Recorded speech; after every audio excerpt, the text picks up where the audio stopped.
Supreme leader Ayatollah Khamenei హత్యతో పశ్చిమాసియా అగ్నిగుండంగా మారింది. Iran అగ్ర నాయకత్వాన్ని తుడిచిపెట్టడమే లక్ష్యంగా అమెరికా, ఇజ్రాయెల్ జరుపుతున్న దాడులు ఇప్పుడు మూడో ప్రపంచ యుద్ధం ముప్పును ముంగిట నిలబెట్టాయి. మా ఆత్మరక్షణకు ఎలాంటి పరిమితులు లేవు అని ఇరాన్ విదేశాంగ మంత్రి హెచ్చరిస్తుంటే, మేము ఊహించిన దానికంటే వేగంగా ఇరాన్ను దెబ్బతీస్తున్నామని డొనాల్డ్ ట్రంప్ ధీమా వ్యక్తం చేస్తున్నారు. ఈ క్రమంలో ప్రపంచం ఇప్పుడు రెండు వర్గాలుగా విడిపోయింది. అమెరికా చర్యను కొన్ని దేశాలు సమర్థిస్తుంటే, రష్యా, చైనా వంటి దేశాలు తీవ్రంగా ఖండిస్తున్నాయి. అసలు అంతర్జాతీయ వేదికపై ఏ దేశం ఏ వాదన వినిపిస్తోంది? ఇప్పుడు ఈ స్పెషల్ స్టోరీలో చూద్దాం.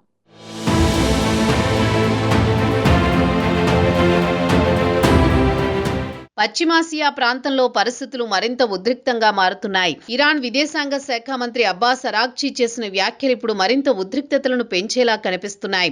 ఆత్మరక్షణ విషయంలో మాకు ఎలాంటి పరిమితులు లేవు అని ఆయన స్పష్టం చేశారు. Supreme leader Ayatollah Ali Khamenei హత్యను అత్యంత తీవ్రమైన చర్యగా అభివర్ణించారు. ఈ చర్య ద్వారా ఇజ్రాయెల్, అమెరికాలు అంతర్జాతీయ చట్టాన్ని ఉల్లంఘించాయని మండిపడ్డారు. ఒక దేశ అత్యున్నత నాయకుడిపై దాడి జరగడం కేవలం సైనిక చర్య మాత్రమే కాదు, అది అంతర్జాతీయ వ్యవస్థపై సవాలు అని ఇరాన్ భావిస్తోంది. ఈ పరిణామంతో ఘర్షణలు మరింత సంక్లిష్టంగా, ప్రమాదకరంగా మారే అవకాశం ఉందని అరాగ్చీ హెచ్చరించారు. ఇప్పటికైతే హర్ముజ్ జలసంధిని మూసివేసే ప్రణాళిక లేదన్నారు. ప్రపంచ చమురు రవాణాలో హర్ముజ్ కీలక మార్గం. దాన్ని మూసివేస్తే అంతర్జాతీయ మార్కెట్పై తీవ్రమైన ప్రభావం పడుతుంది. కాబట్టి ఇరాన్ ఇప్పటికైతే ఆ మార్గాన్ని తెరిచి ఉంచుతూ సైనిక ప్రతిస్పందనను పరిమిత స్థాయిలోనే కొనసాగించాలనే వ్యూహాన్ని అనుసరిస్తున్నట్లు తెలుస్తోంది.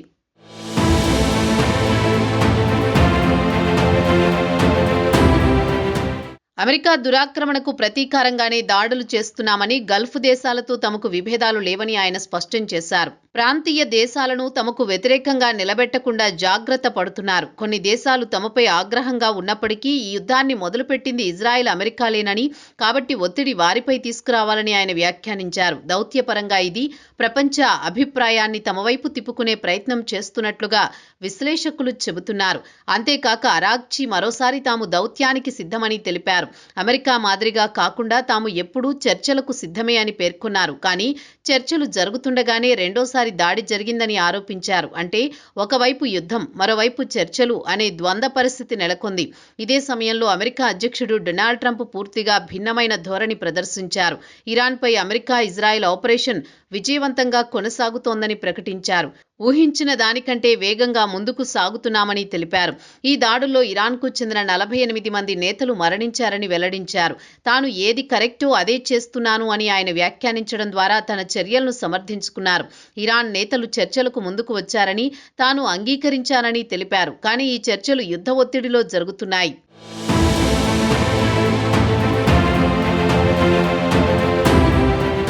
ఇక ఈ ఆపరేషన్లో 3 అమెరికా సిబ్బంది మరణించినట్లు అమెరికా సైన్యం ప్రకటించింది. మరో 5 తీవ్రంగా గాయపడ్డారు. ఇది ఏకపక్ష దాడి కాదని, ఇరువైపులా నష్టాలు జరుగుతున్నాయని విశ్లేషకులు చెబుతున్నారు. చమురు ధరల పెరుగుదలపై ఆందోళన అవసరం లేదని ట్రంప్ చెప్పడం ఆర్థిక ప్రభావాలను తగ్గించేందుకు చేసిన ప్రయత్నంగా కనిపిస్తోంది. ఇజ్రాయెల్ ప్రధాని బెంజమిన్ నెతన్యాహు ప్రకటనలు మరింత కఠినంగా ఉన్నాయి. ఇరాన్ ఉన్నతాధికారుల్లో చాలా మంది మరణించారని, ఈ దాడులు మరికొన్ని రోజులు కొనసాగుతాయని తెలిపారు. వేలాది లక్ష్యాలపై దాడులు చేయనున్నట్లు ఆయన ప్రకటించారు. ఇంకా ఇరాన్ ప్రజలకు ఆయన నేరుగా పిలుపునిచ్చారు. మీ సంకెళ్లను తెంచుకుని స్వేచ్ఛను పొందండి అంటూ ఒక వీడియోను రిలీజ్ చేశారు. ఇజ్రాయెల్ దృష్టిలో ఇది కేవలం సైనిక దాడి మాత్రమే కాదు, రాజకీయ మార్పుకు దారితీసే ప్రయత్నంగా కూడా కనిపిస్తోంది. ఇజ్రాయెల్ 1,00,000 మంది రిజర్వు సైనికులను విధుల్లోకి పిలవడం దీర్ఘకాలిక యుద్ధానికి సిద్ధమవుతున్న సంకేతంగా తెలుస్తోంది.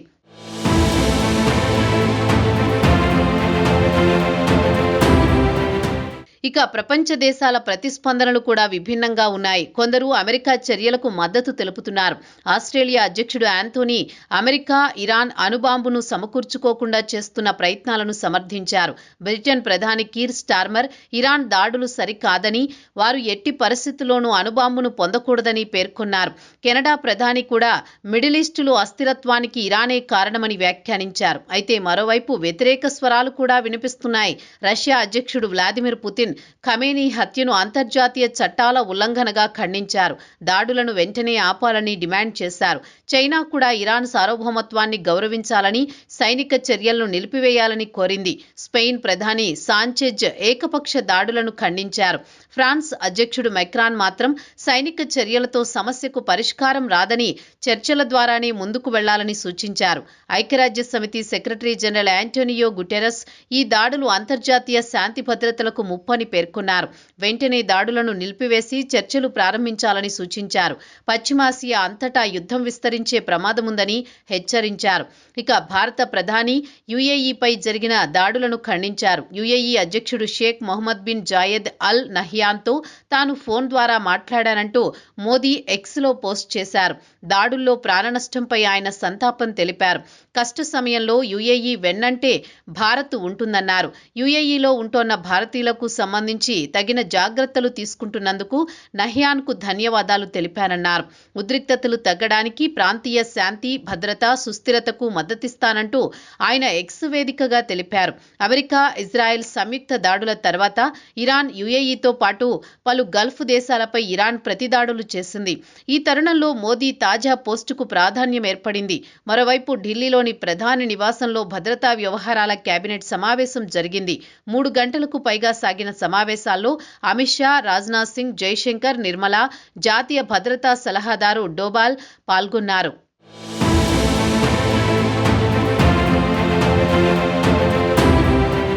ప్రస్తుతం ఈ యుద్ధం ముమ్మరమవుతోంది. మరోవైపు ప్రపంచవ్యాప్తంగా దౌత్య ఒత్తిడి పెరుగుతోంది. ఇరాన్ తన ప్రతిస్పందనను ఆత్మరక్షణగా చిత్రీకరిస్తోంది. అమెరికా, ఇజ్రాయెల్ తమ చర్యలను భద్రతా చర్యలుగా సమర్థిస్తున్నాయి. మధ్యలో ప్రపంచ మార్కెట్లు, చమురు ధరలు, ప్రాంతీయ భద్రత అన్నీ ప్రభావితమవుతున్నాయి.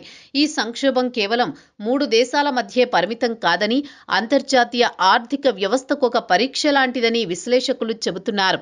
మొత్తానికి ఇరాన్ సుప్రీం లీడర్ మరణం మధ్యప్రాచ్యాన్ని ఒక అగ్నిపర్వతంలా మార్చేసింది.